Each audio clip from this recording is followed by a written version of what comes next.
আমি ভিক্ষা করে ফিরতেছিলে গ্রামের পথে পথে।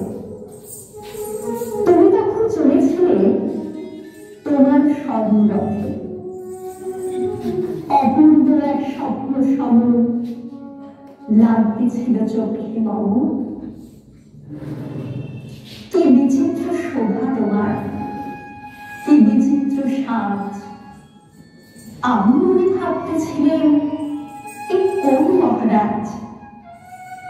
আজ শুভক্ষণে রাত পোহালো, ভেবেছিলেন তবে আজ আমাদের দাঁড়ে দাঁড়িয়ে ফিরতে নাকি হবে।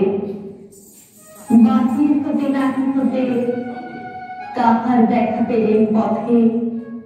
চলিতে রথ ধনধান্য ছড়াবে দুই ধারে। মুঠা মুঠা করিয়ে নেব নেব ভারী ভারী।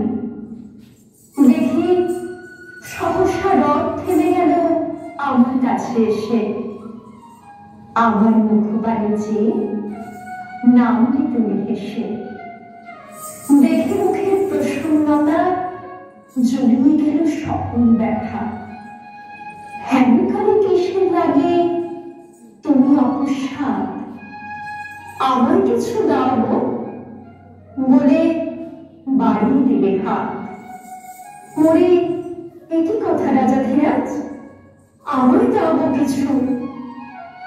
শুনে ক্ষণকালের তরে রইল মাথা নিচু।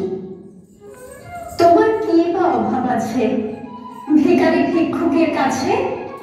এ কেবল কৌতুকের বসে আমার প্রবঞ্চনা। ঝুলি হতে দিলেন তুলে একটি ছোট কণা। যবে পাত্রখানি ঘরে এনে উজাড় করি, এটি ভিক্ষা মাঝে একটি ছোট সোনার কোনা দেখি। দিলেন যারা আজ ভিখারিরে স্বর্ণ হয়ে এলো ফিরে। তখন কালি চোখের জলে দুটি নয়ন ভরে তোমায় কেন দিইনি আমার সকল সৈন্য করে।